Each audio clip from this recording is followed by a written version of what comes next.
And then I hope everything is okay now.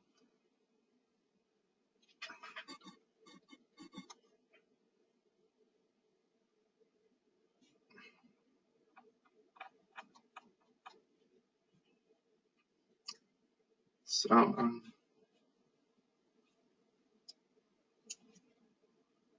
let me make sure I can see the chat in case there's questions. All right. So hello everyone. This is the fourth session to give. I know it's been a while, so just to make sure, I plan to have the next sessions during the next 3 weeks. So I don't plan any interruptions anymore from now on, and I plan to have 3 more sessions. So, and those will be at the same time as today. And then as for today, just to give you an overview again of where we are at. In the first sessions, we've been looking at our data. We've been looking at individuals and markers that may not be performing well. And then afterwards, we've been looking at errors in our pedigree and looking if some individuals give exactly the same genotypic profile and thus are duplicates. And so we've fixed up a lot of things. And today we're gonna look at any remaining errors in our data set, and we will be focusing on single markers and looking at parent-child errors. So this is another way to look at the overview. We first made sure in our last sessions that our inheritance principles can be applied. So now that we are sure that offspring is offspring and that the relations that are there are true, then we can now go and impose some inheritance principles on them, and using those principles start looking for any remaining errors in our data set. So in the paper, we call this kind of errors that we will start looking at, that we will look at today, Mendelian-inconsistent errors, and that is because they are inconsistent with the Mendelian laws of inheritance, and that is that a parent is giving an allele to its offspring, and that at least in diploid species there's 2 alleles, and that one allele is coming from one parent and the other allele is coming from the other parent. We've been looking at this kind of errors before to look at pedigree information, and so we've removed the ones that are the individuals that cause a lot of errors, but there are still some. As you may recall from the results last time, we still see some parent-child errors, and if they're low, we accept the pedigree or the relationship between a parent and the child, but there are still errors and we need to fix them. And why are some of these errors there? Well, sometimes an individual will just be miscalled. It can be for various reasons. It could be that it's just a bit of an outlier of its cluster and it gets too close to a different cluster and therefore gets grouped with that incorrectly grouped with the other cluster. That could just be noise, that could be anything. And we still have a few SNPs that are probably not correctly clustered. We have used assist to get a good subset of SNPs, but that does not mean that we've removed all the SNPs that are bad.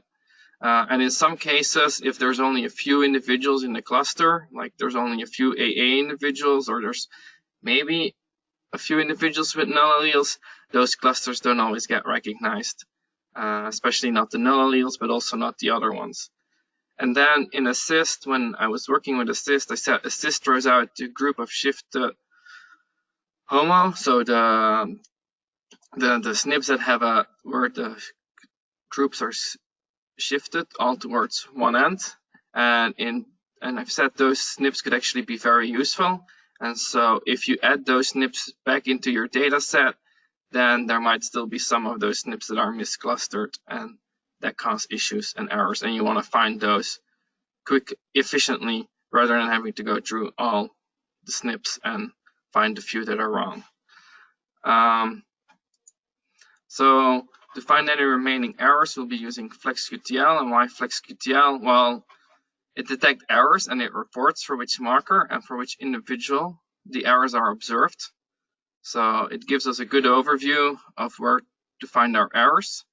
The advantage of Assist is that it is from FlexQTL is now it's using the most up-to-date genotype clustering, which means it's using the one that we got through Assist and not through Genome Studio. There may be sometimes SNPs that are clustered differently, and so if we just use Genome Studio, we might be looking at SNPs that we are already corrected for. The only thing you need to know is when you're using FlexQTL is that when it finds errors, it's most often saying that the error is in the parent and not in the offspring, and that is not always the case. So it will only report the error for the parent, and then it's up to you to go and decide and check whether the error is truly for the parent or it maybe is the offspring that has an incorrect genotype call. One advantage of FlexQTL is that it checks over multiple generations, which our RScript and Genome Studio are not doing. So if we have this individual here, which is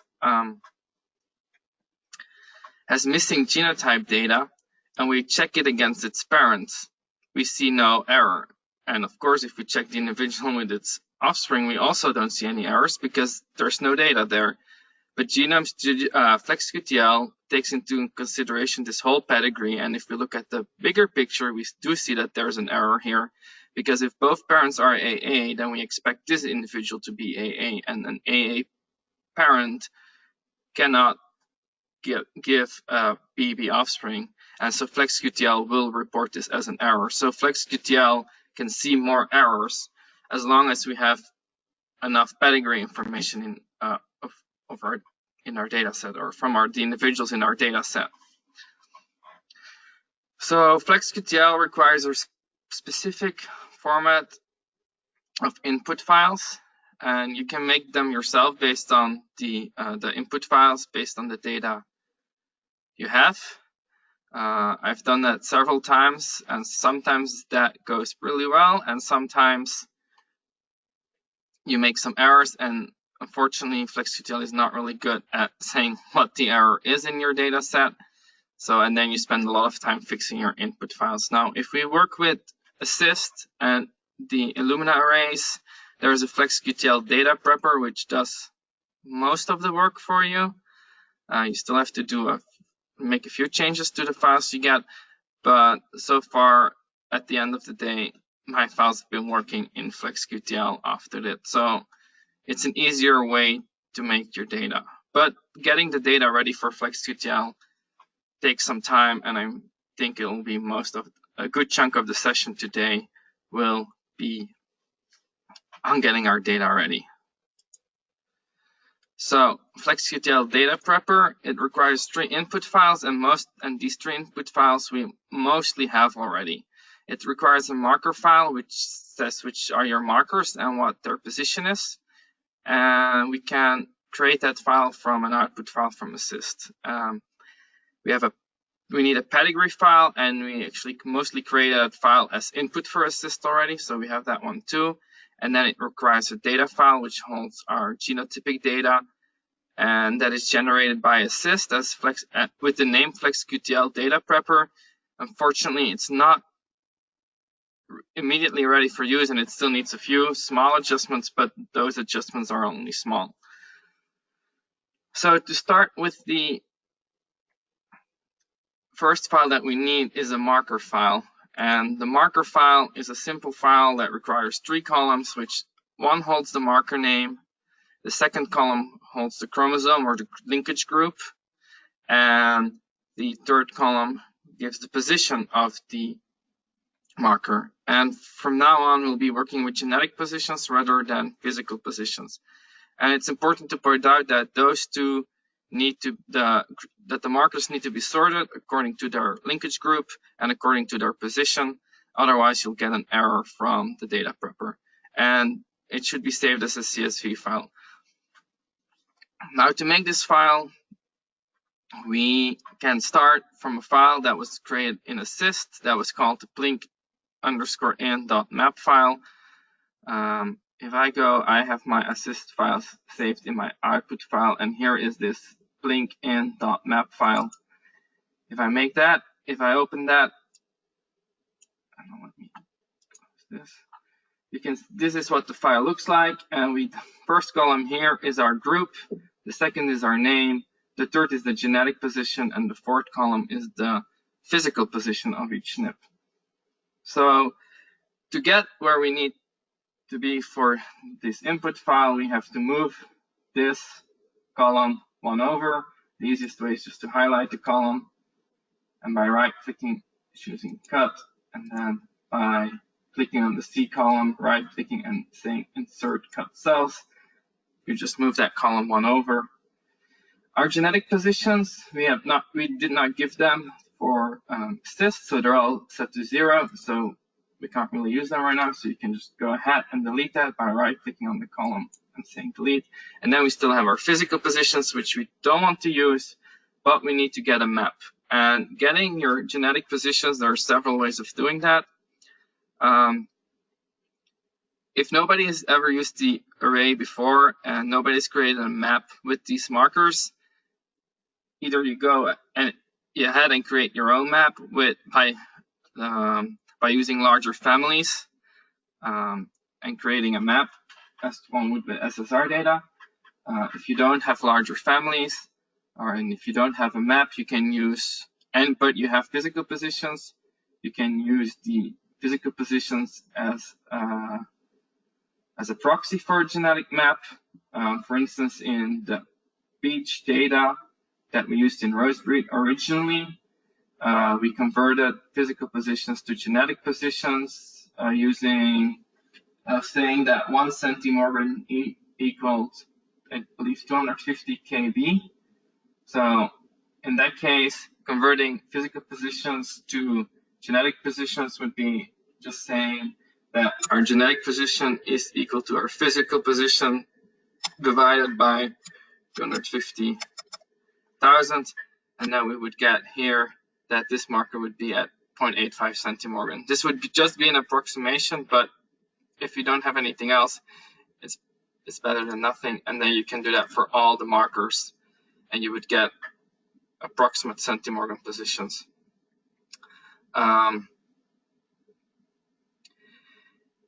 In the case of Apple, for instance, we did have a physical map for most of the markers, but not for all. In the case of this cherry array, we have the genetic positions for all the 6K markers, but not for the new 9K markers that were added. So what it looked like for us, and I'm just going to use this conversion that I have here just to show it, would be that we'd have something like this, where all the RosBREED markers and the RosCos markers had a genetic position, but all the new markers didn't. But then using information on physical position, we could estimate what the genetic position is for all these intermediate ones with a linear function between each known marker. So and to do that in this case, let's say for those two markers, I would have said that this one would be equal to the difference between the two flanking markers divided by the difference in physical position, which would give me an idea of how fastly our centimorgans rise as our physical position increases. So this would be a very small number, and that makes sense. This number, as we said, that about every 250 kb is 1 centimorgan, so the slope would be more or less 1 divided by 250,000 in this case, which is exactly this number. Now, if I then multiply it by the difference between the physical position of the marker for which I need to find the genetic position and the first marker of this interval, I would get an idea of how much farther in centimorgan this marker is from the previous one, which would be about 0.1 centimorgan away from this. And so to get my final genetic position, I would have to add my starting point here, and then I would see that this is about, this marker would be at about 2.27 centimorgan, which I think makes sense. If you look at it, this is a gap of about 0.25 centimorgans, and this is a gap of about 60,000 kb, and this marker is about somewhere in the middle of this 60 kb interval, so it would also be more or less in the middle of this centimorgan interval. And then you do that for all the markers for which you don't have any centimorgan position. You could automate that with some R script or some formulas. I've done this manually for the 6K, mostly because for the 6 plus 9K, mostly because our genetic positions do not always, if we have a map, do not always fully map our genomes.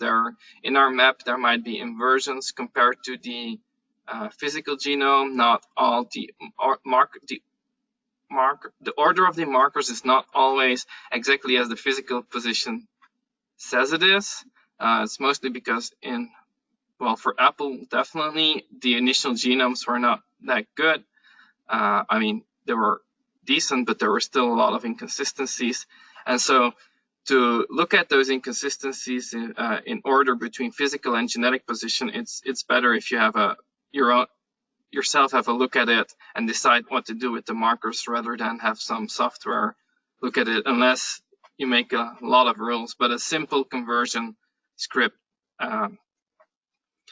might not be the best. Now, I've already gone through all of this, and that takes a bit of time to get through all of it. So instead of doing this again, I've shared with you the initial genetic positions we obtained based on the RosBREED map that we have for Cherry of the original array. And I shared that file yesterday through email, and I've asked to download it. The file is called genetic positions, and this should have, it will have the genetic positions of many markers of the 6 plus 9K array. So I'm just going to go ahead and delete all of these, and I'm going to import the genetic positions from this file into this. I'm not just going to copy paste because I don't think that the order is exactly the same in both files. So to do so, I'm going to use the index max function I've been using before, which is index, and then saying where the function needs to find its values. And so we want to import the genetic position, so it would be column B, then using match to say which value to look up, which is the name of this SNP, and then to say the function where to look up this value, which is in our A column, and then adding a third argument as 0, saying that it needs to match exactly, because I don't want SNPs with a very similar name to be mixed up. And then I just drag that formula for my whole file that I have here. And then the last thing I will do is I will highlight this column, I will copy it, and I will use, by right-clicking, I will choose the option to paste values so that I get rid of the formula. And at this point, before I delete off the physical position, I want to make sure that all the markers have a genetic position now. And the easiest way to do that for me is by just looking by filtering and looking if there's any NAs which would pop up if a genetic position was not found, and those can be found all the way at the end of the at the list, and there are none. So all the markers have a genetic position. So I can now go and safely delete this column with physical positions. I'm going to move that over here.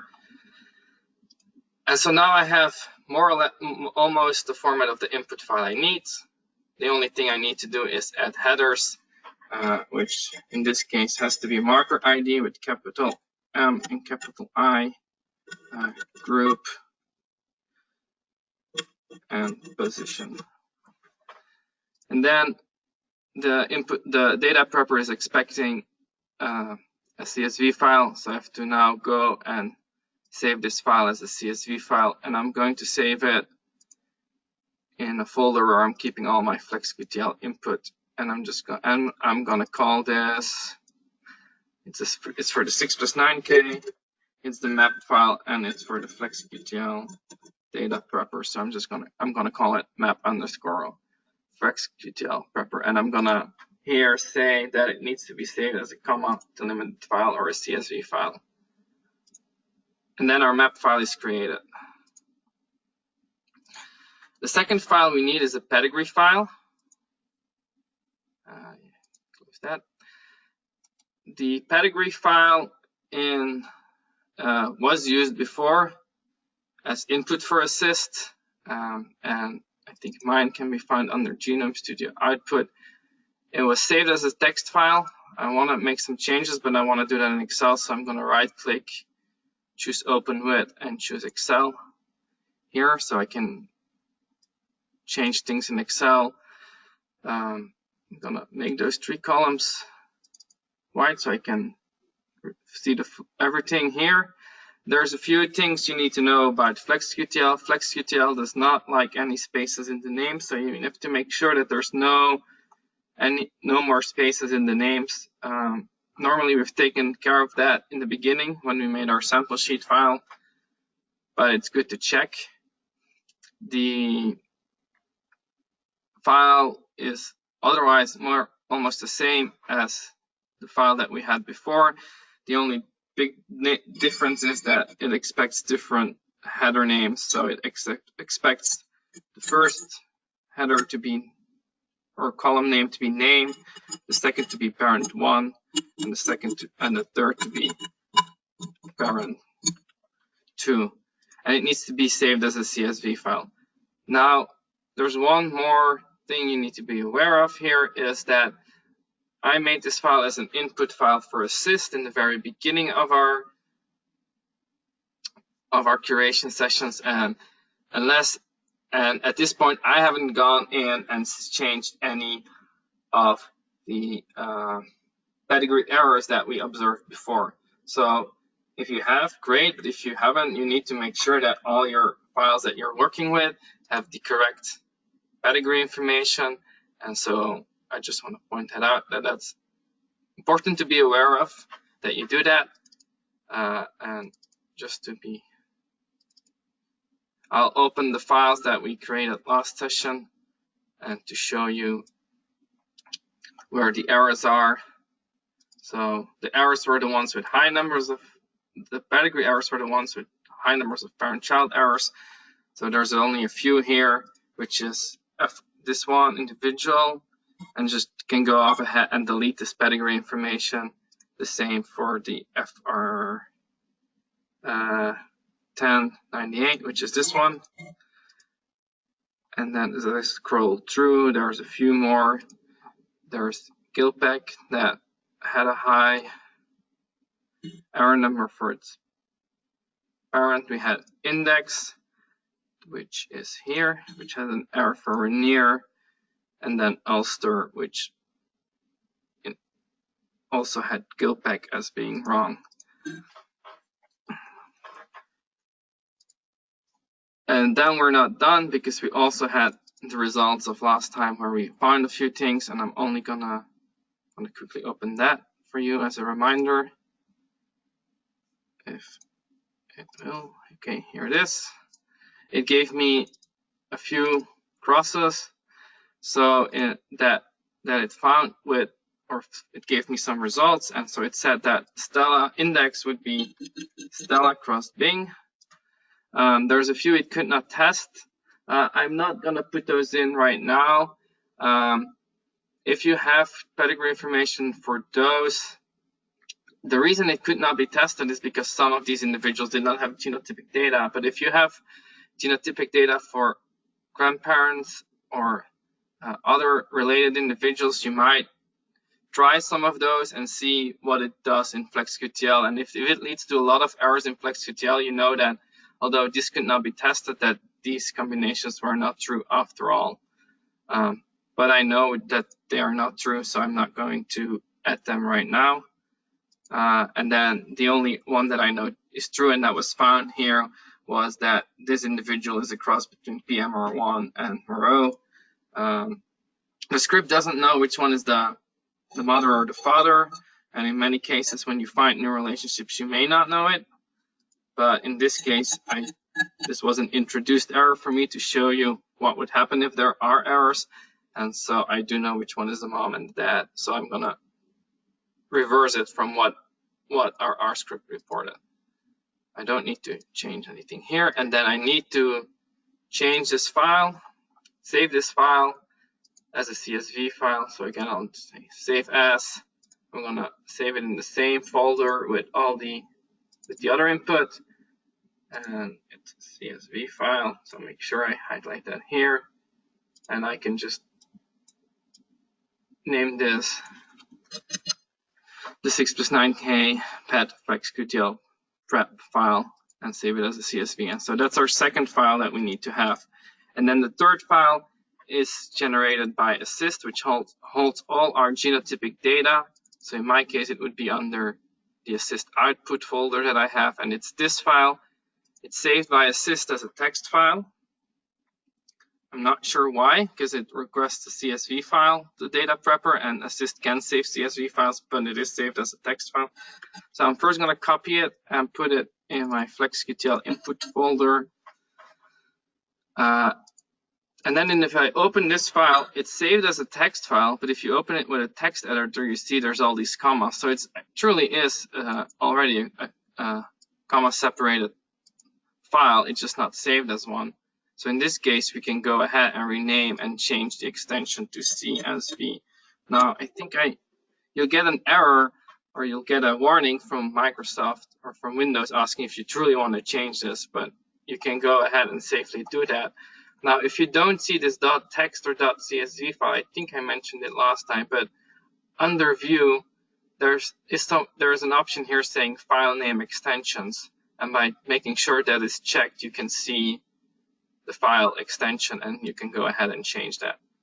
So if I then open this with Excel, it will now open it as a CSV file. And I said we need to make a few changes, and that is because just as one of the other files we had before, if I go all the way to the right end of this file, you see that there's two individuals that have no genotypic data listed under them, and there's two columns here with no individual's name. So as in the other file, this has shifted, and to correct for that, we just need to delete those two cells by right-clicking on it and saying Shift Cells Left, and that will solve that. Then the other thing that needs to be changed is that this name of cell A1 should not be SNP ID, it should just be ID with capital letters. So, and then we can go ahead and use this file as an input file for FlexQTL. Now, FlexQTL accepts the C and G format, A, C, D, G format that is given here. I would advise to change this again to the AB format, because once we go ahead and try and fix our errors, we're going to go back to Genome Studio, which is using that AB format, and it makes it slightly easier if both Genome Studio and our data file are in the same format. And so to quickly do that, you highlight the first cell, which has the genotypic data here, and then by holding Control and Shift, you can press the right arrow and the down arrow, and that selects all our genotypic data, but not. And then by pressing Control H, you get the find and replace. There's no T calls in this data set, so we don't have to replace a T to an A, but the C and the G's will become B's. So I just say replace C by a B, replace all. That should go relatively quickly. And do the same for the G's, and that should all go in our case rather fast because we don't have a high number of individuals. I'm just going to wait for that to happen. I do want to point out there's a few SNPs that use the I and D system. I don't know how that translates to A and B's, but there's only 2 or 3 SNPs that have that. So for now, I think you can just save those, leave those as I and D's. And if you ever need to fix anything, you can change the calls at that point. Or you can go in Genome Studio and figure out for those specific SNPs what an I means and what a D means. The other thing I wanted to point out is, and you may have seen this already, if you go all the way down to the file, to the last row, there's here in this file about 9,800 rows. That's way more than the SNPs that Assist retained. I think if you remember, it's about 2,000 SNPs that Assist retained.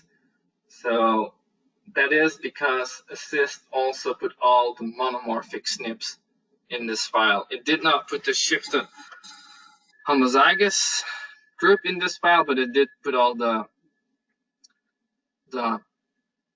monomorphic SNPs in. So if you want to add the shifted homozygous SNPs, you would have to manually add this to this file. It's not an issue that there are way more SNPs here than in our map, and that's because the FlexQTL data prepper will only take out the SNPs that are in the map file. And so any SNP that is in this file that is not in the map file will not be used. But if you want to add more SNPs that were not retained by Assist, you can add them to this file. You need to be aware that this file is using a system where the 2 alleles are separated here by a space. So that would require you, if you exported the data from Genome Studio, to change all your AAs to A space A and so forth. So this should have made all our input files for FlexQTL the data prepper. I'm just going to make sure I didn't miss anything. And so we can go ahead and open the FlexQTL data prepper, which was under software, and it was some software that was just copied to your PC. And if you open that, it looks like this, and it asks you to select the files we just created. So the marker file would be is the map file. Pedigree file is the pedigree file that we made, and the data file is the file with the name data prepper that we just adjusted. And then you can say where this data prepper needs to save all the input files for FlexQTL. And so you can change this by selecting output and then going to the right spot. So for me, that is under desktop, folder with the curation sessions, and then FlexQTL input file. And then I say OK. And then I say go, and then I get a error here, and that is because when we added all the map data, where is it? Here under FlexQTL, this map data, the markers were ordered by physical position, not by genetic position. And as I said before, there might be some inconsistencies between physical position and genetic position. And so to solve that, we simply sort our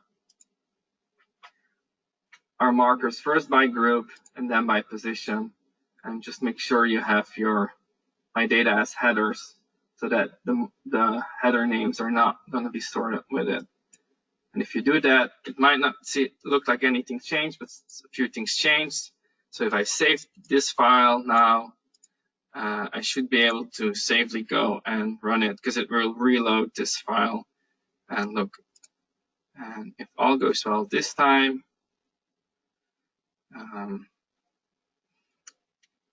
and then it will say that it wrote the output files and then it created all the files. Now, if something did go wrong with the header names, that will also be told here, saying what the header name should be. But everything went correctly here. And if we now look at our FlexQTL input folder, we've got these 3 files now that are new. which is a data file, a map file, and then a CSV file.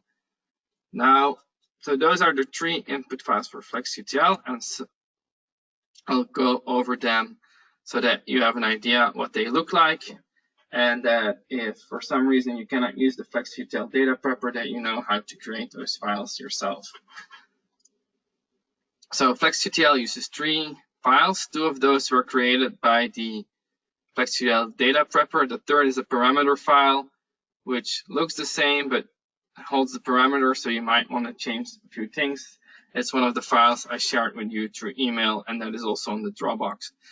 All these files are text-based files. And if I would open this with a text editor rather than, it would look something like this.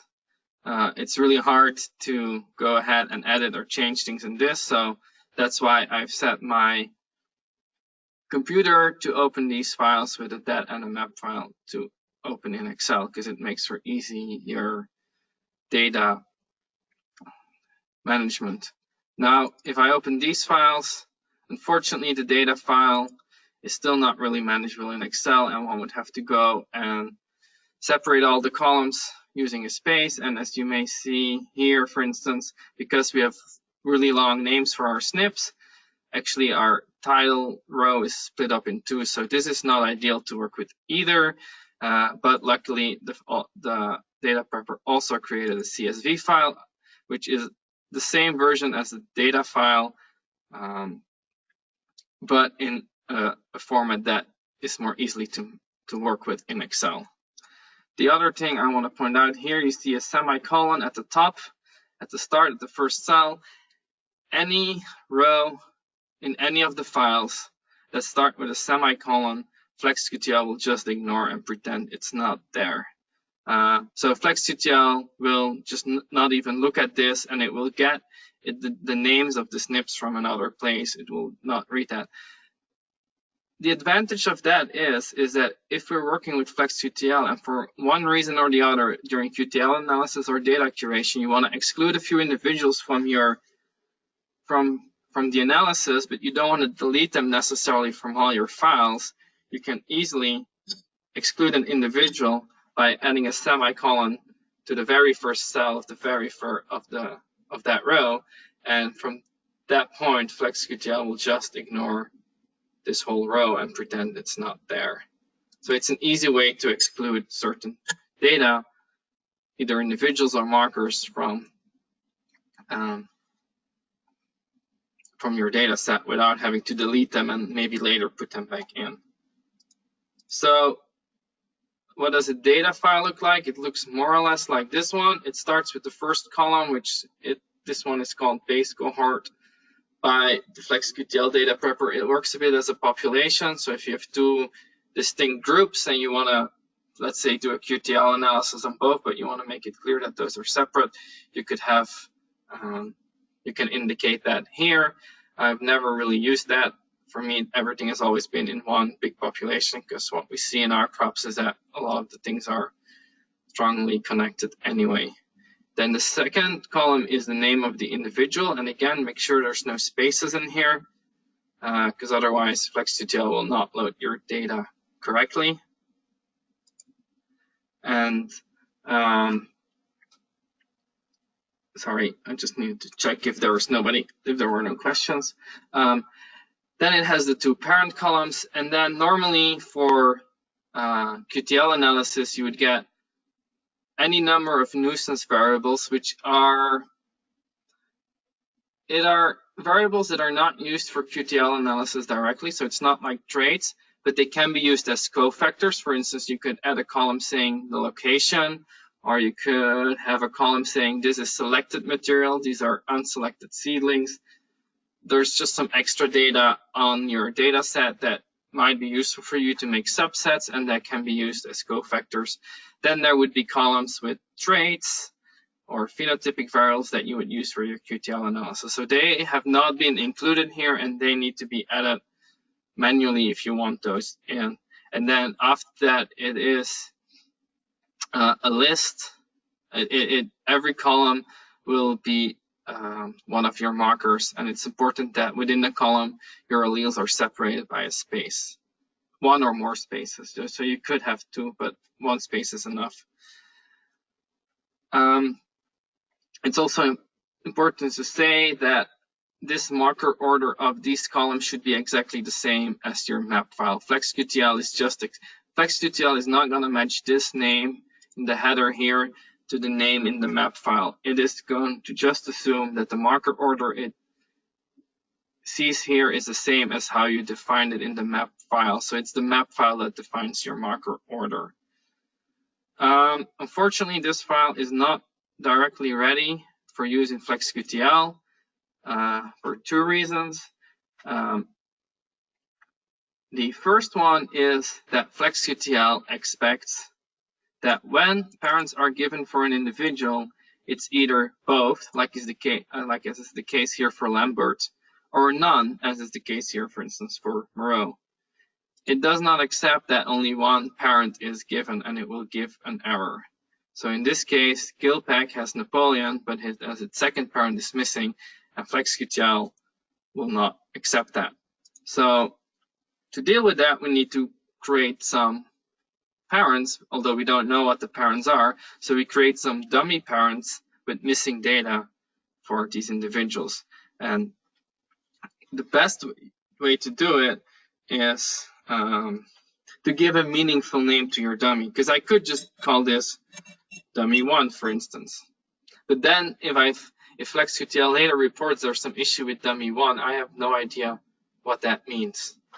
So what we've been using in RosBREED, and I believe in Fruitbiomics was used as well, is we would say F_Gilpack, which would then stand for the father of Gilpack, and anything that has F_, then we know it is an unknown father of the individual that follows after the F_. And similarly, what we could do it the same way for mothers if a mother is unknown, but we would use M_. Now to find all the individuals that have only one parent, I find it easiest to filter. So if I then choose here, I choose only individuals that have no mother, I see that all of these individuals always also have no father, so that's okay. The other way around though, if I look at all the individuals that have given parents, so I'm just going to unselect the 0, which leaves all the individuals with a parent, and I select for all the individuals that have a 0 as a father, I get a list of all the individuals that don't have a father but do have a mother.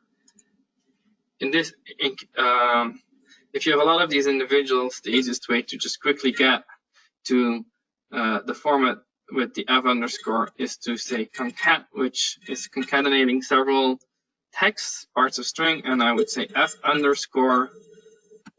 as the first part, and then the second part would be the name of the individual, and then I get, and by dragging this, I quickly fill it in for all of them. Now, one more thing, if you found a single parent by checking with the R script or any other way, finding unknown parents, and you find one parent but you do not find the other parent, you most likely will not know whether it's the mother or the father.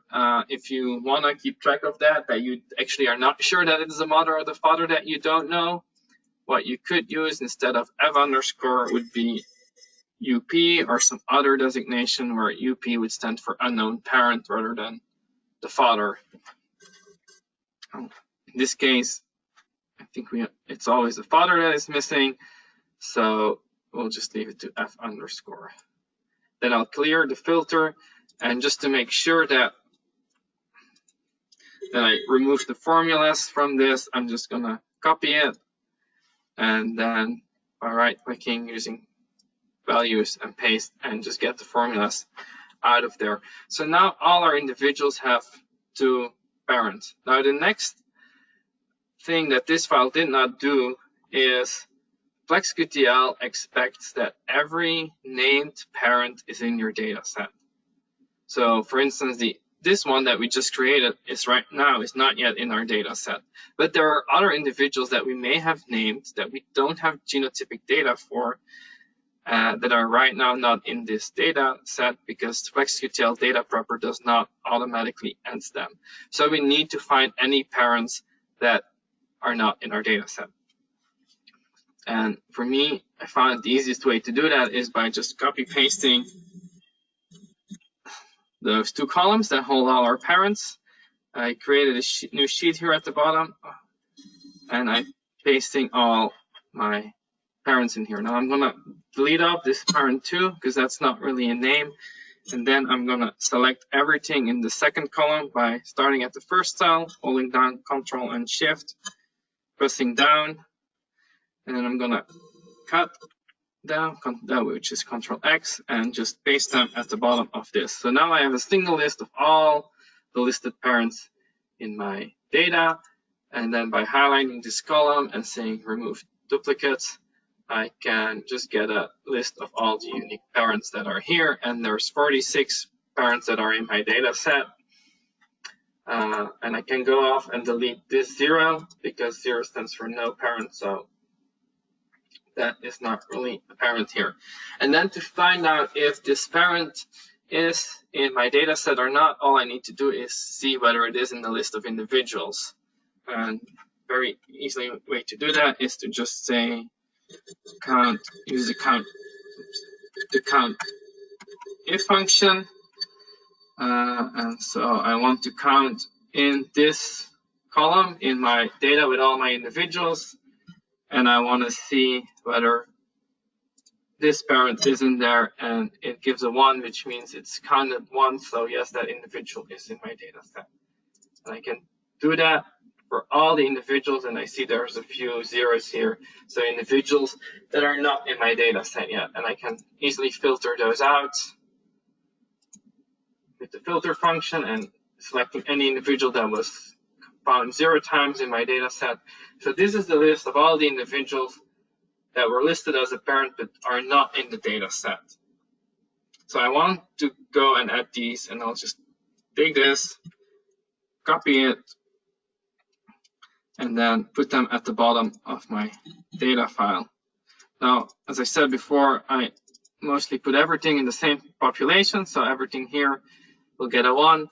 And then I need to get the parent information or pedigree information for these. So if I don't want to spend too much time on this, I could just make everything 0, but I want to point out that the more pedigree information we have in our data, the better our error detection will be. So it is worth to just spend a bit of time and find all the parents of these individuals.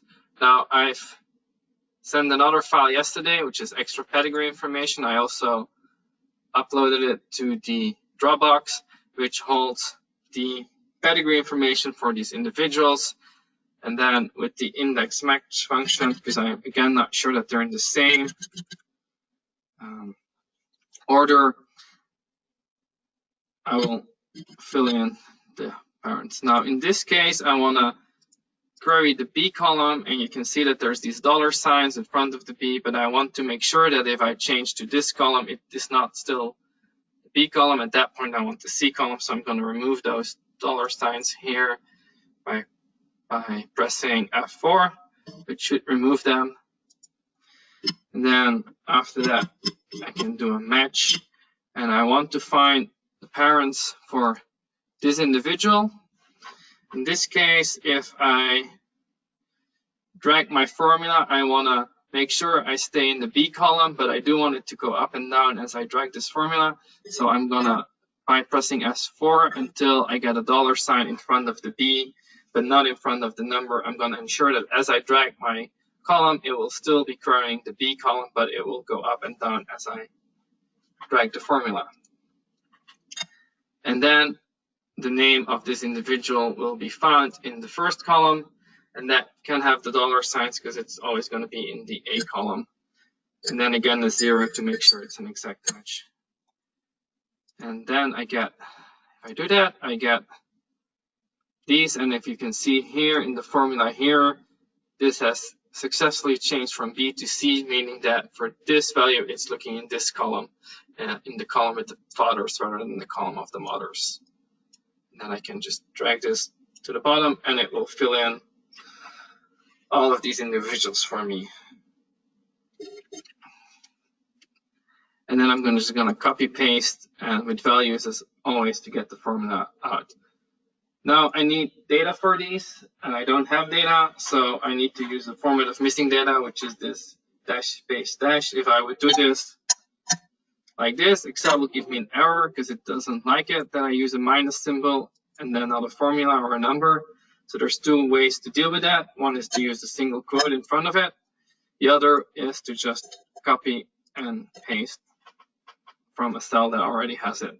And then I have to just go and drag this through for the whole data set. And the easiest way to do that is to just go to the whole end of the data set by holding Control and right, going to the cell below it, holding Control and Shift, go back left so that I select all these cells in between, and then hit Control R, which will fill all of these cells. And then if I go back to the end here and I click the little square, it will autofill everything for me, and I will have added all my individuals.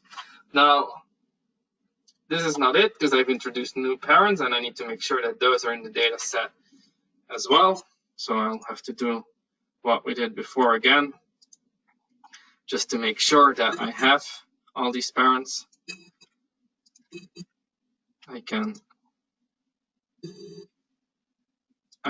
again remove all the duplicates because anything that's already in there, I can just do that. Don't have to expand that. And then you can see that there's a few individuals that were not listed originally, although Napoleon should have been there, I think.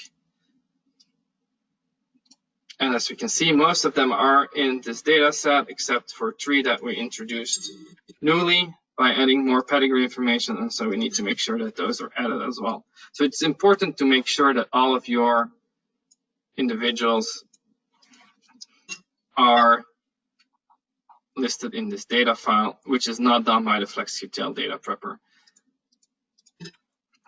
And then I'm just gonna autofill in the last 3 because I know that we don't have any pedigree information for those. So now our data file that we use as a FlexQTL input file is almost done. I've given the parameter file that I gave you is expecting 1 nuisance column and 1 trait column or phenotypic data column. I've never really run FlexQTL without them, so I'm just gonna introduce 1 column for a nuisance and 1 column for some phenotypic data, and I'm just gonna call them dummy N and dummy T, just so that I have something here. It doesn't really matter what it is, it's just so that they are already there in our data file, which will make sure that the way the parameter file is set up will work, and also that in future, if we want to use, let's say, this data for actual QTL analysis, I can just replace these dummies by true phenotypic data, and I don't have to change much more. It doesn't really matter what is in here, so you can just do whatever. It will not be used for, at least not for curation reason. For the curation, it will not be used, so you can just fill in whatever you want here. And then FlexQTL expects this to be a text file, not a CSV file or not an Excel file. I would advise to save this first as an Excel file. So save it as an Excel file and I'm going to call this 6 plus 9K data. And that is because we will be once you start curating your data, and you might want to make annotations, you might want to do some things in color. Actually, I would like to go and free some panes and make navigation through this file easier. And that will be lost every time I close it. If it's a text file or a CSV file, it will not be lost if I do that as an Excel file. And I can just easily, from any Excel file, create a new text file whenever I need. The second thing I advise when making these files when adjusting and making these files for FlexQTL is to copy paste them into a text file rather than just using Excel to save it as a text file. And that is because I found that sometimes, not always, but sometimes, somehow Excel doesn't do the best job at saving it as a text file and does keep some weird properties in the text file that you don't see when you're looking at the data, but you could see it by the file size, which is way larger than it should be. And at that point, FlexQTL will always give errors when you load your file. And if you then start looking for errors, you won't see it because it doesn't look like anything is wrong with your file. It's just something somehow in the way Excel saved it that made it wrong. And so I would just go ahead and go to the first cell, which is A1 here, hold Ctrl Shift and down, hold Ctrl Shift, then down and right to select everything, copy it, and just paste it in a new text file. I use Notepad++ because it can easily handle these large data files, and then save it. And I'm gonna save it as this is saving it as a FlexQTL as a text file, and I'm just gonna call it very similar to this name, except I'm just gonna add an underscore indicating that it's for FlexQTL. And that's it, and then our data file should be ready, although we're gonna make one more change later for ease of looking at this file. But I first want to go to the map file. The map file that FlexQTL created is also a text-based file. So if I open it in Excel, you will see that there's these spaces and everything is in the first row. So again, for easy data manipulation, I'm gonna get these into two separate columns, one with the names and one with the genetic positions. So to do that, I use the text to columns function of Excel, which is under the data sheet. It's delimited, and everything is separated out by a space. And so if I do that, I will get my map file like this. And you can now see how this file is organized. It has only two columns. It starts with saying group 1, which means this is linkage group 1, and then it lists all the markers in order with their genetic position. And if we scroll down to the end of the chromosome, linkage group 1 is a long chromosome in Sherry, will come at some point at the end, and then it will say, now I'm at group 2 or chromosome 2, and it will start listing all the markers for that chromosome, and so forth till it has listed all the markers. Now, this file normally is ready to use. I was able to use it on my desktop, but as I emailed last time, I did have some issues running this file on my laptop, and I figured out what it was, and it is, if you look at the names, these names are really long, and depending on if you whether use the 32-bit or the 64-bit of FlexQTL, it will not like long names. And as a general rule for FlexQTL, it does not like long names. Try and keep the names relatively short. I believe we were advised by Marco to keep it at least under 32, but if we can, even shorter. And so I'm pretty sure 32 characters it is. So as you can see, a lot of these names are much longer. Secondly, if you may recall from one of the first sessions, is that I don't really like to use the full name of SNPs all the time, and I rather use indexes that are given in Genome Studio. So I'll open Genome Studio to remind you why that is. And I'll open my project. I get this error sometimes.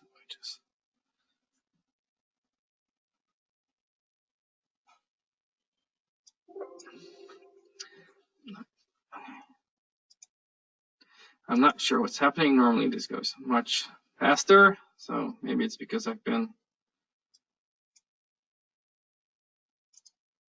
passing. Let me just close that if I can.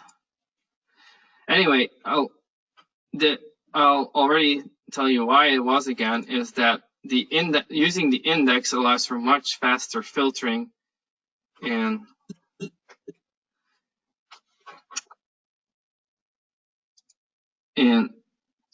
Genome Studio. I'm going to see if I can force Genome Studio to shut down and just restart it.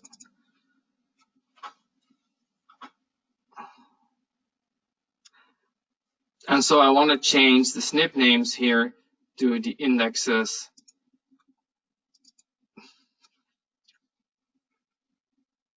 And now it goes much faster. So if I use filter here, as I said the first time, in the first session, this index will always be highlighted no matter what. Even if I've used a different filter and then I cancel it and I use it, the next time I want to filter, it will be standard back on the index. And the index is also a unique identifier for a SNP as long as you're working within a single array. So rather than using the full SNP names, I want to use the index. Also, it has the advantage that this index is much shorter than most of the names of the SNPs. So to get those names, the easiest way is to get them from Genome Studio. Make sure you don't have anything filtered here, and if you don't have anything filtered here, the clear filter button will be grayed out. So, and you can see here in the rows that it's the total number of SNPs is shown here. So I'm going to highlight everything from the first SNP all the way to the bottom SNP by pressing Shift, which will highlight everything. And then I only need two columns. One is the index column, and the second is the name.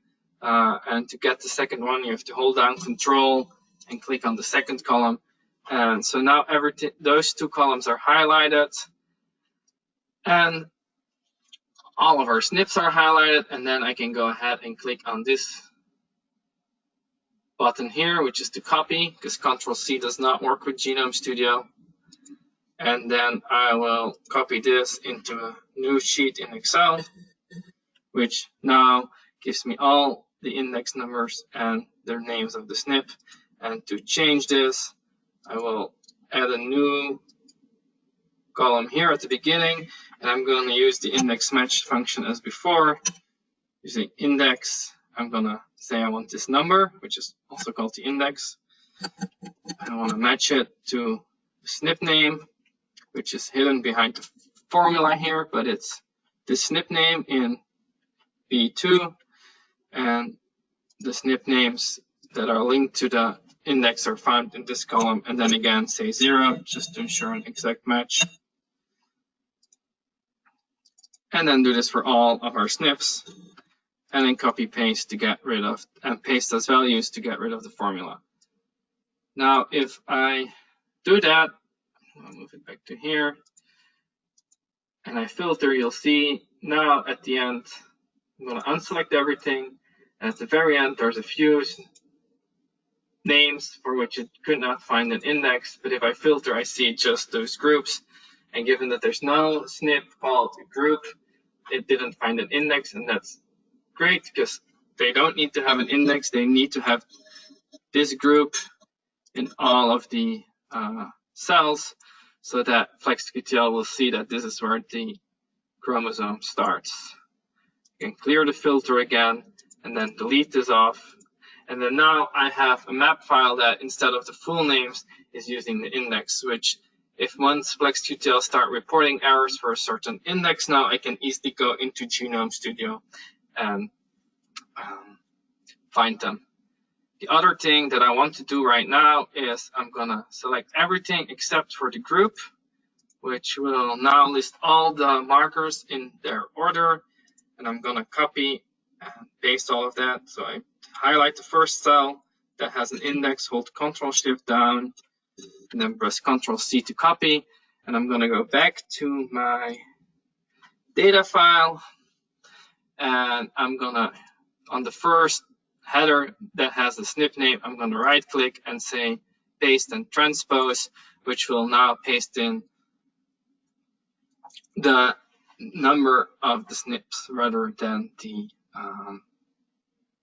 SNP name, which then will make it easier for me if I get a report out on a certain SNP index that is wrong, that has an error, I can more easily find this in my file. Now, since I've changed this, I have to go back and change my text file as well, which is this one that I just created. I'm just gonna delete off everything here. I did that by hitting Ctrl-A, which selects everything, and then hitting delete, and then pasting it and just overriding the existing file. I'm gonna do the same with the map file, which is I'm gonna paste it into a text file and save it again, just to make sure that Excel did not make any, did not add anything weird that might confuse FlexQTL. So I'm gonna save this and I'm gonna hit save, and I'm gonna call this the map file for FlexQTL. And then my input files for FlexQTL are all created. I'm gonna close this one. I've saved it as a map file, so I don't really need anything of this anymore. And now all our files are created. One thing I still need to do is make, this is now, these two files were saved as a text file. I need to go and by using rename, change their extension, the data file to a .dat file. And yes, it's like before, we'll get a warning, but it's okay that we changed the extension and this to a map file. And so those are two files that we had to create, and then we have the parameter file, which I shared with you. I'll open it so you have a look, can look what it looks like, see what it looks like. It is telling FlexQTL a lot of parameters. For instance, it's telling us the name of our data file. And you might see that this is not the name as I gave it, so I could go and change it here. But as long as we're using visual FlexQTL, which we will, instead of FlexQTL directly, visual FlexQTL will adjust this for us. These parameters with the capital N at the end are parameters for the nuisance variable, and here it's saying there's only one. The -1 means don't use it, and this is the name of this one column. And then this is saying how many columns there are for traits. So you can have more than one column with phenotypic or trait data. So you're saying how you can here indicate how many there are, whether they need to be used or not for a QTL analysis, and what their names are, and then also what missing values will look like. And then here it's very similar, but then for a marker file, it's giving a name. Don't worry about it, that it's not the right one. As long as you're using visual FlexQTL, this will be updated. And the same is here for the number of chromosomes, whether or not the chromosomes are included in the analysis, and how many markers there are in each chromosome. You don't have to go and calculate that. It will adjust this from your map file as long as you're using visual FlexQTL to make your project. The other important parameters for us in this file are the null allele P, which stands for putative, and the null allele C, which stands for confirmed. And this is saying what symbol is used for null allele. So a single $sign for a putative null allele and a confirmed null allele is indicated by a double $sign. You can change that if you want. If you want to use different symbols for null alleles, I would suggest you always use the confirmed one, because if you use putative, FlexQTL will be reporting errors where there may not be any. Then two more important parameters here are the mseg delta, which is allowing for segregation distortion or not. And by setting it to 1, we are allowing for segregation distortion, which is important because we may have regions in the genome where there is segregation distortion. And then the delete DR stands for delete double recombinations. And we want to set that to 0 because we don't want them to be deleted. We want them to be reported, not for what I will be talking about today, but what I'll be talking about in the next session. And I think that is mostly it, except this one, the pedimap V, is telling FlexQTL what kind of output files to create. We want to set that to 2, which will cause FlexQTL to do some analysis of our data, find some errors, and then stop its analysis. If we had set this, I think, to 0, then it will do a full QTL analysis and FlexQTL will be running for days. We don't need to do that because we're only interested at this point in error detection. So it will save us a lot of time by setting that to 2. Now, at that point, I think I've mentioned everything that I want to go over on the input files. So at that point, we need to go, we'll open a FlexQTL, Visual FlexQTL, which for me is in my taskbar. Otherwise, you should have installed it, and it would be under Programs. So if you open Visual FlexQTL, it will look like this. I think I went over in the first session how to set it up. You need, just as a quick reminder, it's just under Settings. You have to link Visual FlexQTL to your R, to your actual FlexQTL software, which is the FlexQTL console and the post FlexQTL console, and link it to the license, which needs to be renewed every year normally. But that is all set correctly, and so at that point we can go and under File, create a new project. The first thing we were asked to give is the project name, so I'll just go and call it 6 + 9K because it's a 6 + 9K array, and I'll call it check 01 because it's our first check. It's asked where do you want me to save all the files.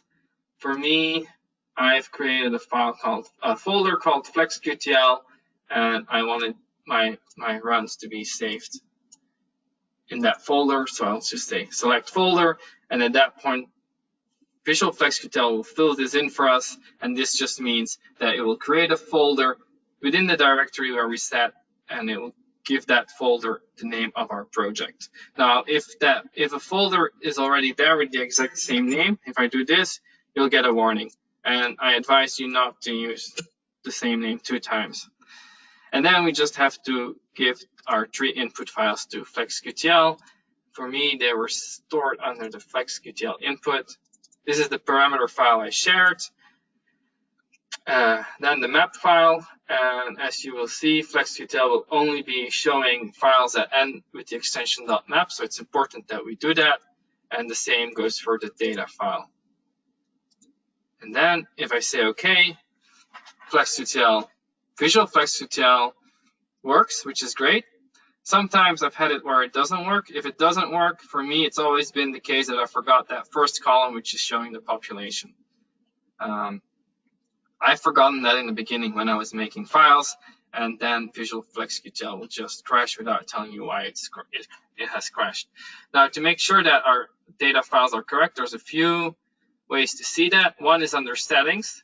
As you can see, the number of nuisance variables and the number of traits is still set to 1, which means that at least that part was written correctly. Sometimes if you have too many markers in your data file, more markers than are in your map file, FlexQTL will create extra nuisance or extra traits to make up for those extra columns. This would be an indication that something is wrong with either your data or your map file, but this did not happen here, so that's already a good indication.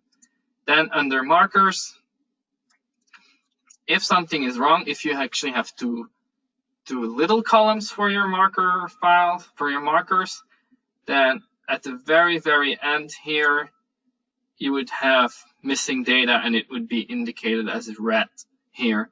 So that's not the case, so that looks great too. And then under populations, I'm also not getting any warning in case you didn't. I believe if you had individuals that have only one parent listed but not the other, or the other parent is not in the data set, you would get an error here. So, but we also don't get any error here. So that's great. So everything looks good. If you are more interested in what all these parameters are, you can hover over it, and then a little box comes and explains some of this. Right now, all the settings are good for data curation, so you don't need to change anything right now. If you do make changes, let's say I uncheck this, you'll get here at the top, at the settings, you'll get an asterisk shown, which means there are settings that are not saved, so you need to go and hit save. Otherwise, whatever you changed here will not be saved, and you will still be running your analysis with your old settings. So I'm just gonna check that again to get to where we are. And then we can run Visual FlexQTL, and I would advise to not make your window of Visual FlexQTL too large when you do that. So don't maximize it to your whole screen. And to run FlexQTL, you go to Tools and say Rerun FlexQTL. And if everything goes well, it will be running. And for me, it's all working because it's now already checking all those markers, and you can already see that it's giving a lot of markers. Now, why did I say do not make everything full screen? Well, if you can see, now the moment I try to move this, it won't allow me while FlexQTL is running. So it's just easier if it's a small window, because then you can more easily go. I could go to my PowerPoint presentation here, and this will, and I have more access to my desktop than I would if I just locked this in. It's just also most of the times when I run FlexQTL analyses for multiple and to QTL analysis, I run multiple versions at the same time, so I don't. And by having them small and in different places, I can still see what's going on. Now, the first marker check by FlexQTL is already done. Right now, we're already at the phasing, and I'll come back to that in the next session. So actually, we can already go and look at our data of our marker checks while FlexQTL is still running. So I've been running FlexQTL in this folder, and this is the project I'm running right now. And you see there's a lot of files here, and you might see that there's still new files being written here. The file I'm looking for is called M-consistency. It starts with an M. So if I hit M on my keyboard, I will automatically go to the first file that starts with an M. And the M-consistency file is the second file here that I need. And so if I open that up in Excel, it will give me this. And when you're doing error corrections on your data set, this is a file that you'll be looking at for a long time. Because what we've been doing so far, I've been doing the whole parent check and everything I've been doing during the curation sessions. This part where you find errors and you're curating them takes a lot more time than everything we've done before. You are gonna find errors, you're gonna try and resolve them, but you will have to rerun FlexQTL to make sure you resolve them. And in many cases, for us, it's been an iterative process where you get less and less errors, but some errors still remain, because if you change some things in the pedigree and genotypic data, it might lead to new errors that you did not foresee, especially if you have very large data sets. So what is this file reporting? Well, all the columns starting from column J are here marker names with their positions, and then under that you see a bunch of numbers, and those is telling you how many errors of very specific types of errors it found. So it's reporting for every marker how many errors it found. Similarly, in the rows, it is reporting for each individual here by these numbers how many errors it found for that individual. And then by following this row for this individual to the first marker, it's telling us what it saw for this marker, whether there was an error or not. And it used FlexQTL in the output here uses different symbols, and the symbols here are explained here. So there's some that you don't need to worry about, like the dot just means everything is okay. A dash means it was missing, but I can't impute anything. An and symbol means it was missing, but I could impute what it was. So those are all symbols that are okay, and they are not associated with errors. But then there's a few here that are associated with errors, and they're listed here again, and I'm just going to highlight them. So all these symbols are connected to errors, and then those two these two columns here just give a sum of from a specific number of errors. So this one sums the first three, and this one sums the last two.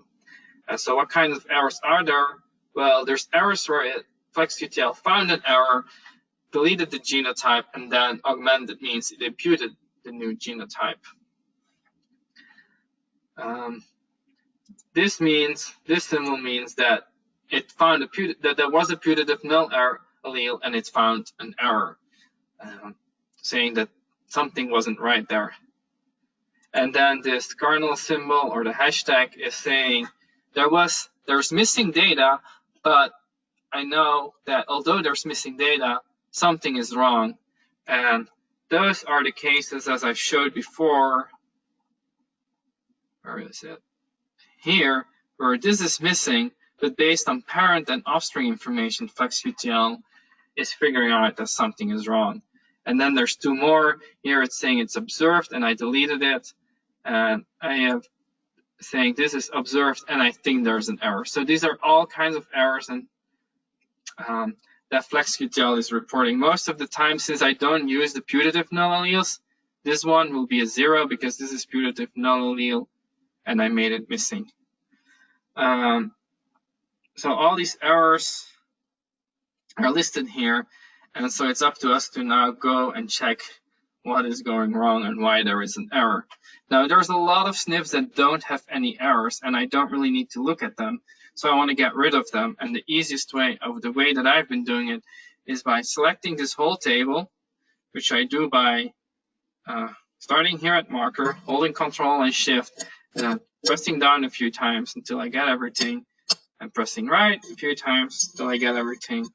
Copy it, go into a new file, transpose it. So now my markers are in the rows. And then I'm going to count how many errors were observed for each marker. And I do that by saying it's equal to this, which is the first sum, plus this cell, which is the second sum, which sums all of these errors, and then plus this final column with errors. And then I see that this first marker has 0 errors. And as I then drag it, make sure that this is applied to all the markers, I get a sum. I get an idea for all the markers where there are errors and which ones don't have errors.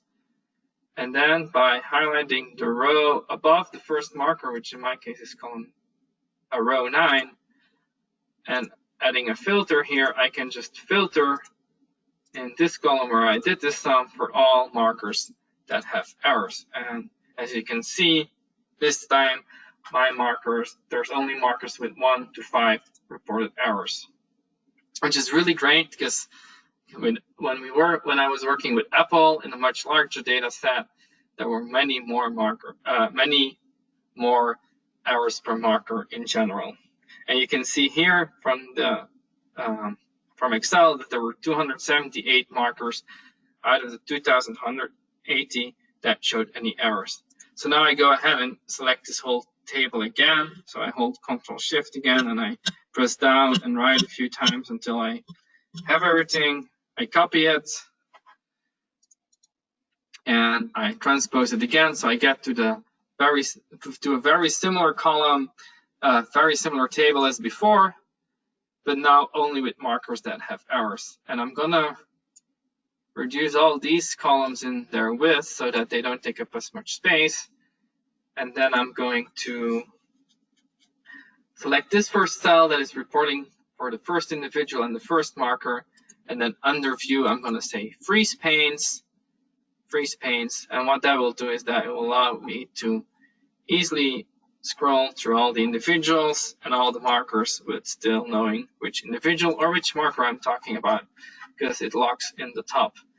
And then I'm going to add a filter to row 11 so that I can easily go and filter for errors in this column. Now I'm going to save this file first as an Excel worksheet or a workbook rather than a CSV, so that all these things I just did, like locking in the certain cells, the panes, and adding filters remain, because otherwise once I close this and it's a CSV, I won't it will all be lost. And so now I have here a list of all kinds of markers that are causing issues. And now I can go in and start actually looking at what's going wrong. So the first marker here, and I've been just going marker by marker. There's a few symbols here, and I've been working on this long enough that I know that it's only the cardinal sign or the hashtag that is causing an error, and all these other ones are not error related. But otherwise, the ones I highlighted here, it gives you shows you which ones to look for. And the first thing I see when I look at this error is that it's caused by Curation, and that Curation in our whole data set is 244 errors. Now that's a lot. So,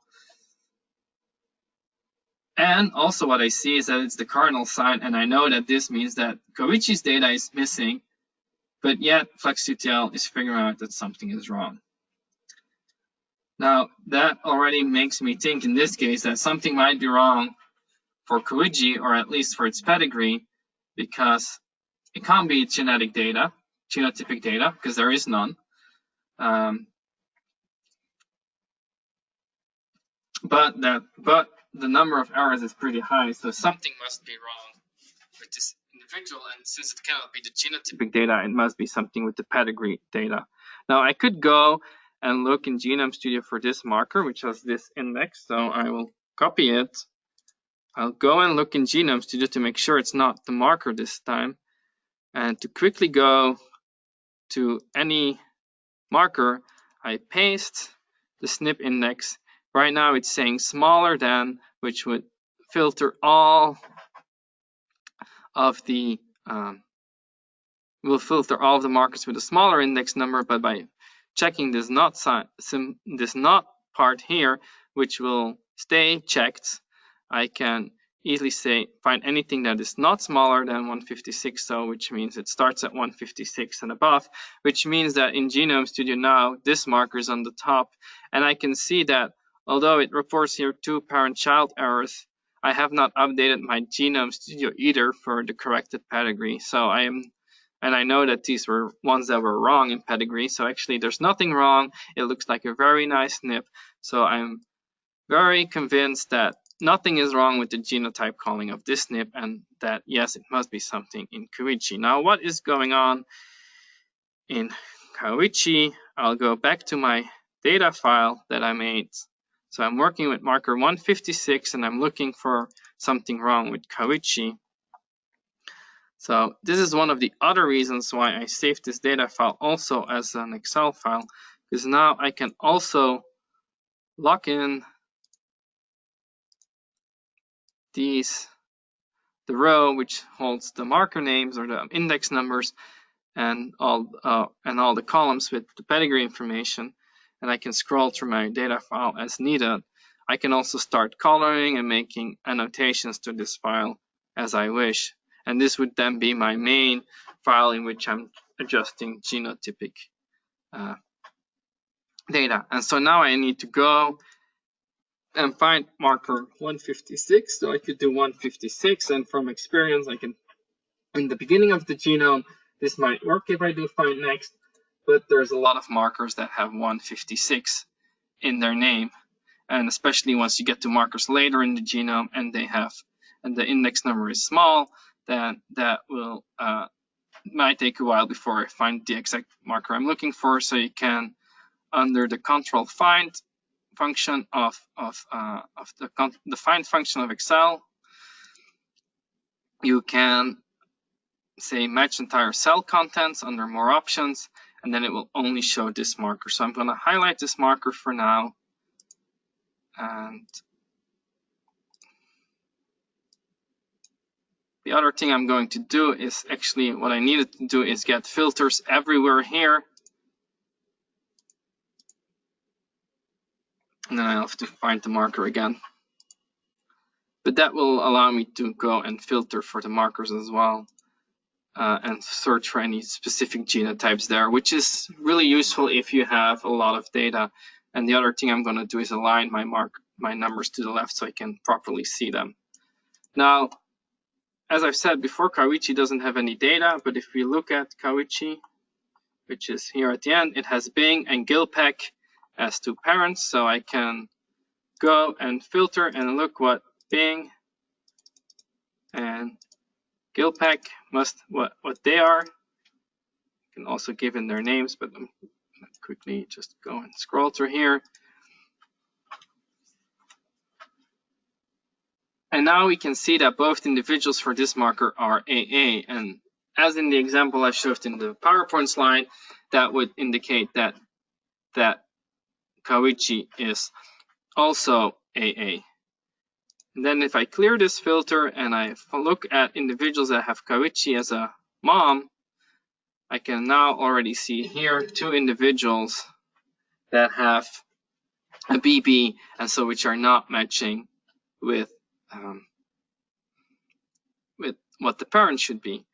Now, it's a bit early with one marker to make conclusions, but I think, well, there's two things that are going on. One, we saw that Kawichi, one of the parents is Gilpack, and so far Gilpack has been giving a lot of, has never matched, or has always given more errors than expect for parent-child relationships. So it might actually be that we did not genotype Gilpack and we genotyped something else, and so that is causing the issue here. The other issue might be that one of the pedigree here is not correct, because we've never been able to check for Kawichi's pedigree with the R script because we did not have any data for Kawichi. Now, with one marker, it's a bit early to make those conclusions, but there are many markers here for which Kawichi has errors. So we could go, and ideally we'd go to multiple places in the genome, and we could just find any other marker and see what's happening for that marker and which individuals are causing issue. And if an individual is causing very regularly causing issues, then it might be that that individual is not truly an offspring of Kawichi. So this is where it becomes a puzzle a bit, and where you need to look at multiple markers and at multiple data points for you to figure out what's going on. There's no easy way to figure this out, unfortunately. But if we would do this, and in the interest of time I won't, but if we would do this, we would probably find that I know that one of those two individuals will very often lead to errors in the pedigree, and that is because that individual is probably not truly an offspring of Kawichi. So even though we did some pedigree checks before, we might find some more issues with our pedigree, because now FlexQTL is checking over multiple generations, which we did not do with the R script. Now, in other cases, it's not going to be a pedigree issue, it's going to be a SNP issue, it's going to be calling issues. And for that, I'm going to go quickly back to one of those intermediate files I made, and I'm just going to look for a SNP that has more than one error, because those are more likely to cause issues with our genotyping. And I'm just going to pick the one that has the most issues right now for you to show what could be happening. And if we go in Genome Studio, we clear our filter, we're going to redo our filtering, and as you can see, index and smaller than are always selected, but is not checked, remains checked, and so you can easily now go to this marker. And if I look at this marker, there's a lot more issues with it. There's a lot more parent-child errors going on, and it might not be very clear, but I'll try and make the image a bit larger here so you can see. It's still not very clear here, but from what I can start to see is that there's actually not a single cluster for the AA and the BB, but rather there's two clusters, and I'm going to try and highlight. This is the first cluster, and this is the second cluster. And the same is here, where this is one cluster, and this is the second cluster in the BB and AA groups. So this is a very strong indication that there are null alleles for this SNP. And that's what's causing the issues. Now, I find that assigning null alleles is slightly easier if you use the Cartesian coordinates, or if you use this one. You might already now see better that there's two groups in our data set. Unfortunately, in Genome Studio, you cannot assign null alleles there automatically. So the only way to go and do that is by doing that manually. I'm gonna change this. And to do so, we'll need a new empty Excel file.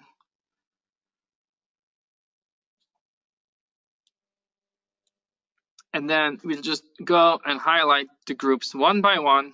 And I'm gonna purposely not take this one that's a bit off here, because I want to show something else with that one. And if I do that, then if you remember, then the individuals I just highlighted are also selected here. And then I'm going to go to sample ID, highlight this column, and press the copy. And then if I go into Excel here, I will have copied all selected individuals. And I can say that these are A space A, and assign all this genotype for them. Then the second group would be this group, which is the null ones, and I would copy that again, paste it, make sure that this is not the same as what I've copied before, because sometimes the copy doesn't always work properly. And I'm going to call this A space $, because if you remember, that's the characters that FlexQTL is looking for a null allele. And I'm going to assign all of them as a null. Now, and I go ahead and I then do that for all these groups. And then later on, once I've made several changes in my data set, I would rerun FlexQTL and see if this resolved the issue. Now, I didn't use this individual. This individual is probably AA, but it's a bit in the middle of the two clusters. So if you're not sure which one of the two it is, you can go ahead and copy individuals that you're unsure of. And I would say, well, it's an AA or an A null, which means they are they share the A allele, but I don't know which the second allele is. So I would call this A-space, and that's FlexQTL will accept it. It will, I believe, probably will make this data missing anyway, but for future references and just for your data set, and if you're doing different things with it later, it might be very valuable to know that this individual has at least an A allele and that you're not sure of the second allele, rather than just saying, I don't know anything about this genotype. Once you're done with that, you have to go in your data file, and for this marker, I would go and use the index match function to fill in all the newly called genotypes. And and then you start doing that for all the other markers for which you have to change their genotyping. If you only have to change one or two individuals' genotype, it's probably fast to just do that manually in the data file rather than recalling everything. But once you get to, I think, 15, 20 individuals that you need to recall, it's probably faster to do it the way I was just showing you now.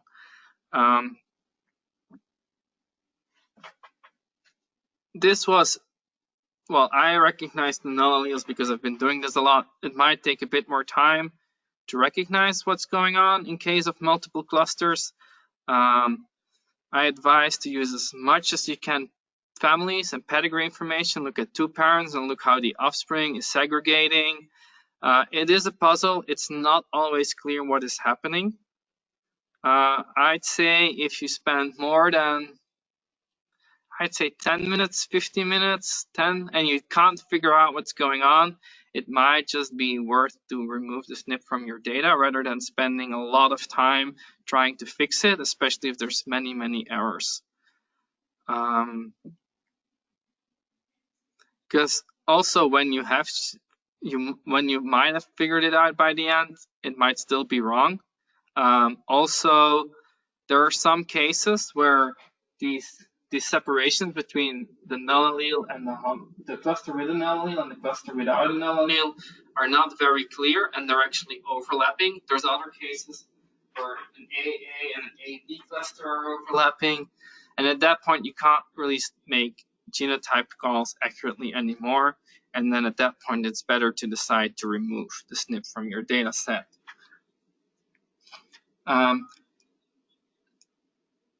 Every SNP looks a bit different. There are some patterns, like I've shown this one with the null alleles. But it's really going to be up to you to go and have a look and get a feeling for what's happening. It's a puzzle, and it's going to take a while to get all of these SNPs correct, figured out. In some cases, there's going to be a few cases where it's just an incorrect genotype call for a single individual. That happens once in a while. I wanted to show one more.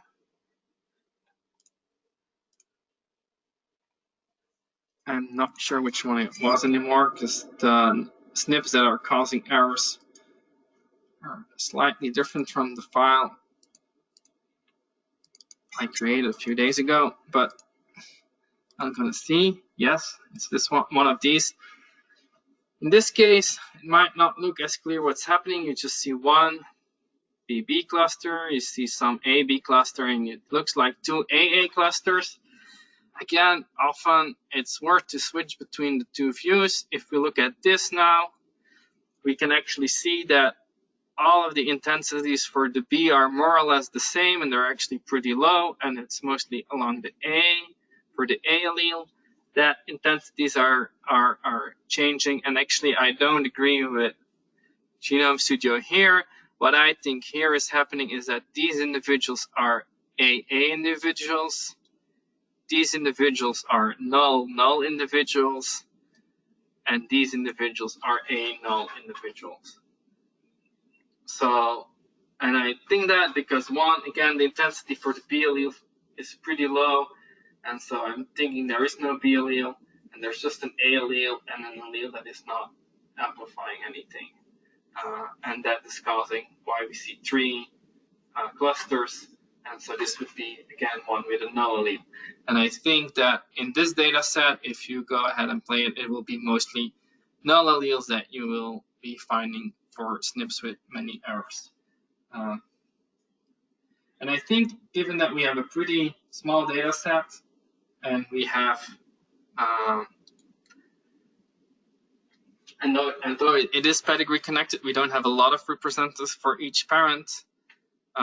Maybe cleaning the errors that we will see, cleaning them might be pretty quick. But like I said, once you get to larger data sets or bigger families, you might find more issues. So again, the more data you have and the more pedigree information you can use, the more errors you will find. The other, and it's the wrong file that I'm opening, to point out is Curation here is causing 244 of the, at least for this kind of errors, of the 282. So by fixing Curation and by fixing that pedigree, we'll already have, in this case at least, fixed up a lot. But that will not always be the case. Given that we did not include the ones with shifted clusters here, we probably won't have that issue here. But there are some other issues you may see. So this again is null alleles. You might just see 4 or 5 clusters, and then you have to figure out what each cluster is and manually call them. Or you might have shifted clusters, and you have to recall at least one of the 3 clusters that has been shifted. Sometimes that will work in Genome Studio. Sometimes you'll have to do it manually with Excel and then with the index match to fill it in your data set. Those 3 examples here are the examples I've seen the most with the in the data set. So, and then again, I've seen a few miscalls that are just truly miscalls. If you're not figuring it out and you have to make a lot of data missing to make it work, it's probably not worth it to keep the SNP either, because, well, 1, your SNP is going to have a lot of missing data. And then 2, I found that often it might temporarily fix things in this step, but then once we get to the next step, all this missing data, some of that might be filled in again and lead to errors again. So if a SNP is causing a lot of errors and you can't figure it out except by making a lot of data missing, again, I would remove that SNP from your data set. Once you've gone through all the SNPs and you think you fixed everything, you have to rerun FlexQTL. And at least in my experience, the first time you won't have everything set to 0, but after, depending on the size of your germplasm and your data, after either a few or many iterations, hopefully we'll get to something like this, where you have only zeros in your data set. I've said it, I think I've said it a few times now. This is really one of the biggest part of the data curation, and although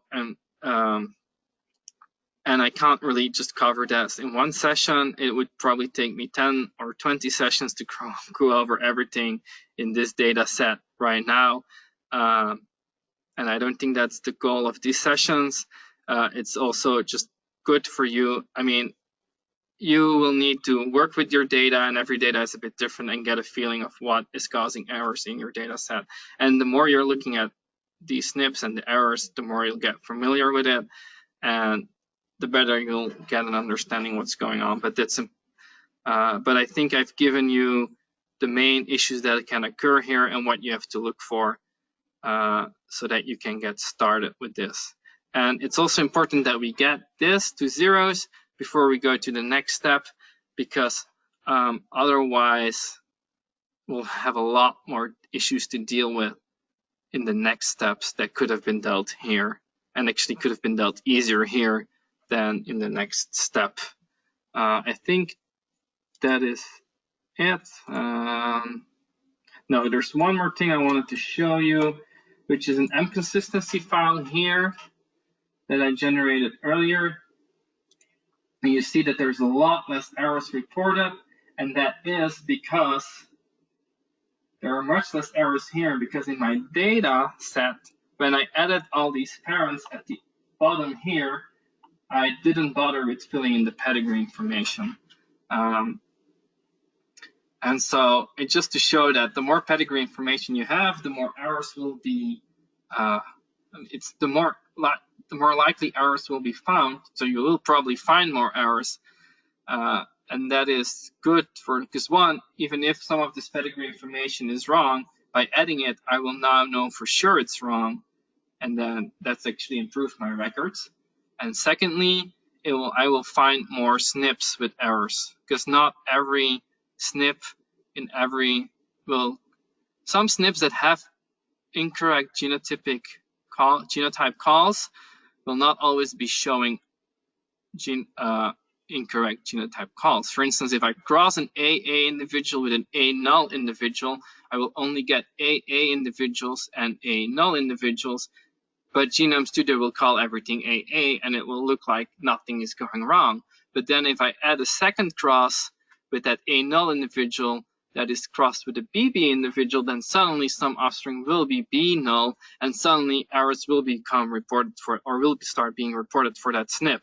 And so by the more connections I have and the more pedigree I have, the more likely I will identify errors that are there. And again, you want to identify them as soon as you can in the pipeline. I think that is it. Let's look what FlexQTL did. Yeah, so FlexQTL now finished its run of all data curation. You will get an error at the end.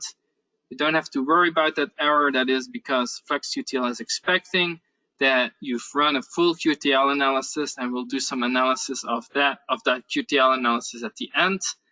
Given that we did not do a full QTL analysis, some output file is missing, so it cannot do that analysis at the end, and so it will tell us that it has an error because it cannot find those results. But that's okay.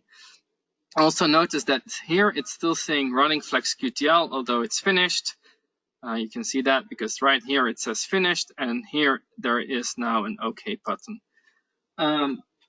And that's it. We don't really need to work in Visual FlexQTL. All we need first to get all these errors out is the inconsistency file.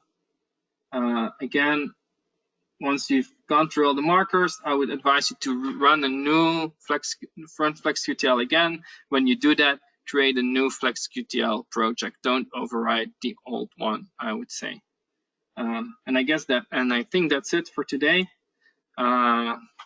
So for next session, I will share some Apple data which got to this state, so that I can show you what happens after we have removed any remaining parent-child or grandparent-grandchild errors from our data set. And if there are no more questions, then this is it. If you have questions, email me, and I will see you next week. Thank you all.